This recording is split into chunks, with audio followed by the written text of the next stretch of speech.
In this lecture, we trace the curve x to the power 2 by 3 plus y to the power 2 by 3, which is equal to a to the power 2 by 3.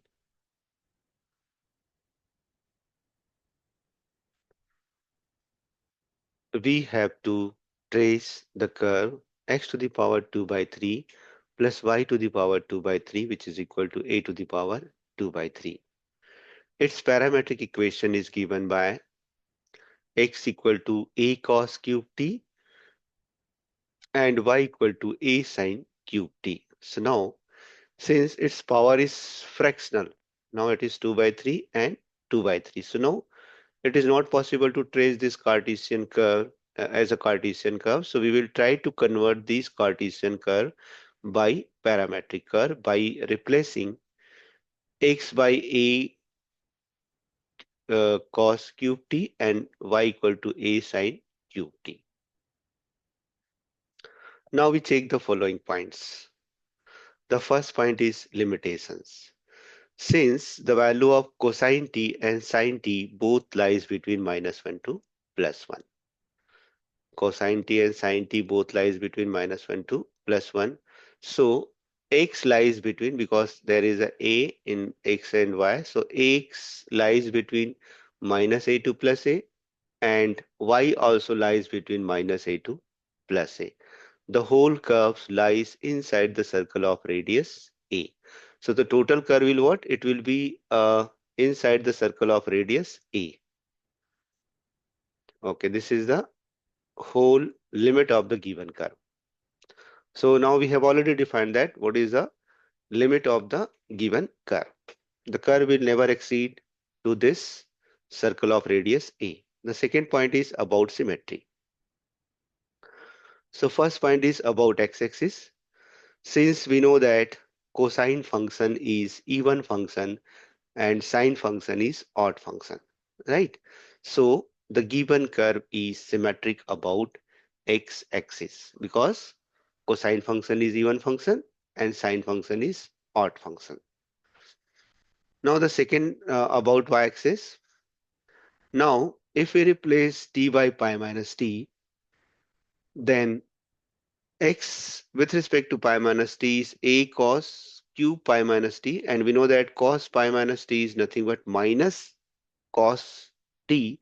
So the x pi minus t is converted to minus xt, means it is odd function, and y with respect to pi minus t means if we replace here for t is pi minus t, so y of t minus pi minus t is a sine cube pi minus t, and sine pi minus t is nothing but sine pi, so it will become sine cube t, which is as usual yt.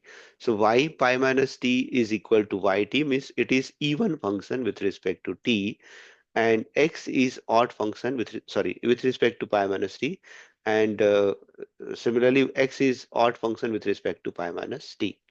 It shows that x is odd function and y is even function with respect to pi minus t. So the given curve is symmetric about y-axis. Let us go to the third point about opposite quadrant.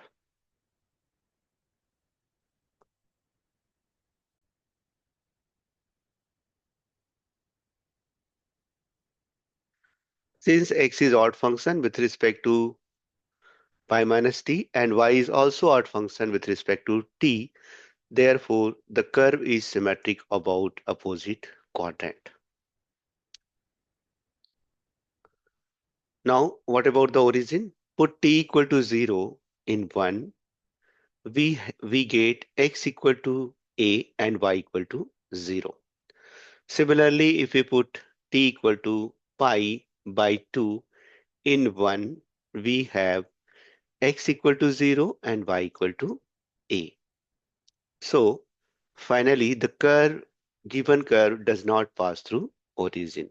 Why? Because we are not getting for any value of t, we are not getting x equal to 0 as well as y equal to 0. For one value of t, if x and y both are 0, then we say that the curve passes through origin. But here, if we put x t equal to 0, we are getting x equal to a and y equal to 0. If we are putting t equal to pi by 2, then x equal to 0 and y equal to a. So the given curve does not pass through origin. Third point is asymptotes. Here no asymptotes, so no need to find out the asymptotes. The next important point is the tangent. So consider dy dx, which is equal to dy dt upon dx dt. And what is y? Y is nothing but a sine cube t. So if you want to find out dy dt, so dy dt is equal to derivative of sine cube t is 3a sine square t, and again derivative of sine t is cos t. So now here it is 3a sine square t cos t. Similarly, if you find out what is the derivative of y x equal to a cos cube t is nothing but dx dt, which is equal to 3a cos square t minus sine t upon okay, this is okay, and so this is what minus 3a cos square t into sine t. So now if we take the common thing, so here 3 will cancel, a will cancel, 1 sine t will cancel, 1 cos t is cancelled. So we have sine t upon minus cos t, which is minus 10t. Now let us make a table values. Let us make the following table values. When t equal to 0, when t equal to 0, the value of x is a, the value of y is 0, and dy dx is also 0 because tan 0 is nothing but 0. Now, if you put t equal to pi by 2, t equal to pi by 2, so what is the value of x? It is a cos cube t, value of y equal to a sine cube t. So if you put t equal to pi by 2, so cos pi by 2 is 0, sine pi by 2 is 1. So it is 0 and it is a, right? So 0, a. And if you put t is equal to pi by 2, so tan pi by 2 is nothing but infinity. So this is what it is, minus infinity. Minus infinity shows that it is the negative x, direct towards direction of negative axis. Okay, so let us try to trace the curve. The first thing we have to draw is we have to first draw the circle of radius a. So we have first drawn the circle of radius a, and since the curve is symmetric about both the axes as well as opposite quadrant, so we will only try to draw the part of the curve which lie in the first quadrant. So first quadrant, this is called t equal to 0. This is nothing but t equal to 0, t equal to pi by 2, t equal to pi, and t equal to 3 pi by 2. Now, this is the first part. So we want to trace only the first part of this curve. So this is nothing but a0 and this is nothing but 0a. 0a. Right? Now, since if we see the table values, t equal to 0, t equal to 0, this is t equal to 0. Let me draw it. This is t equal to 0. At t equal to 0, the value of x is a. The value of x is a, and the value of y is 0. Here y is 0. And dy dx is also 0. What it means? The tangent is parallel to x-axis. Means x-axis itself. This axis t equal to 0 is the tangent over here.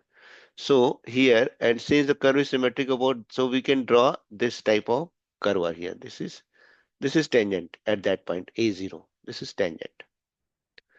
And since we have the symmetric about this axis, x-axis, so we are getting the same type of curve in the above of x-axis and below the x-axis.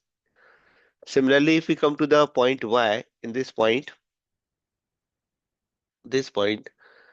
uh, this is the tangent. This one is the tangent, negative y-axis. This is the tangent. And again, this is the one part of the curve and it is also symmetric about y-axis. So we get the same type of curve also. So if we join, if this and this, if we join, we are getting this type of curve in the first quadrant. And since it is symmetric about y-axis, so we are getting the same type of curve in the this side of the y-axis. And again, the curve is symmetric about x-axis, so we have to just fold this curve to in this manner. So we are getting this type of curve. So this is the approximate shape of the given curve. Thank you.